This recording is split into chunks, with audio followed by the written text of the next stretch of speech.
পান করাইতে পারে না। মোবাইলে সিরিয়াল চলতেছে, মোবাইলে উলঙ্গ উলঙ্গ ফটো চলতেছে, এদিকে নাবালক জান্নাতি শিশুকে দুধ পান করাইতেছে। এই বাচ্চার ভিতরে এমন আসর হবে, এমন আসর হবে, এই বাচ্চা বড় হইলে আরেকজনের কন্যা নিয়ে পলায়া যাবে।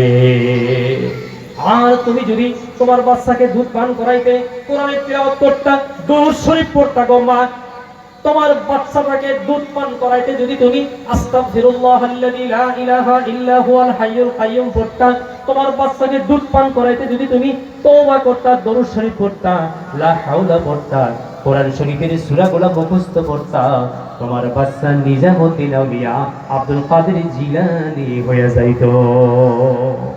মা, আমার মা, আমার বোনেরা, আপনাদের কাছে দুনিয়ার শান্তি, সুখ, সমৃদ্ধি, যার জন্য আল্লাহ কোরআন নাজিল করার পরে 500 আইন পাশ করছে, তার 1 নম্বর আইন হলো পর্দার আইন।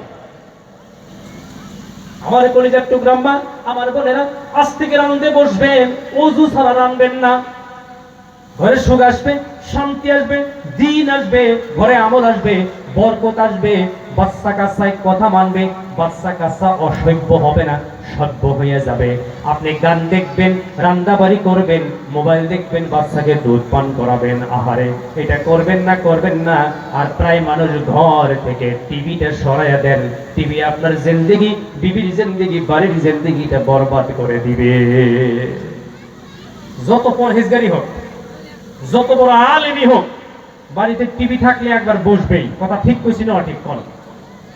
মহিলারা দুর্বল, মহিলারা কমজোর, ওদের দিল কমজোর, ওদের রক্ত কমজোর, ওদের মাংস হৃৎপিণ্ড কমজোর, ওদের হাড্ডি কমজোর, ওদের দিলটাও ব্রেনটাও কমজোর। ওদেরকে ভালো করে নরম করে দুইটা কথা কইলে ওরা আরেকজনের পাইল হয়ে যায়। কথা ঠিক না ঠিক?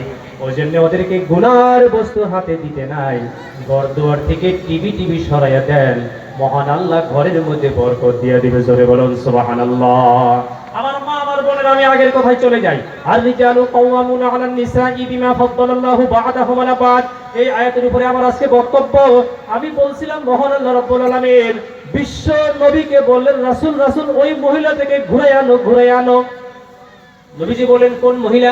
নবী আল্লাহ বলেন যে মহিলারে তুমি কয়া দিলা, তুমি যে স্বামীর গালে একটা মারো, জলদি জলদি ঘুরাইয়া আনো।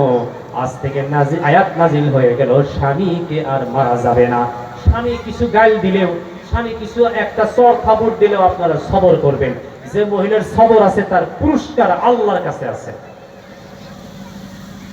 কেমন পুরস্কার, কেমন পুরস্কার? ও যুবক বন্ধু আমার, কলিজার টুকরা মুরব্বী বাবাজিরা, ধৈর্যশীল মহিলাদের 1 নম্বর পুরস্কার হলো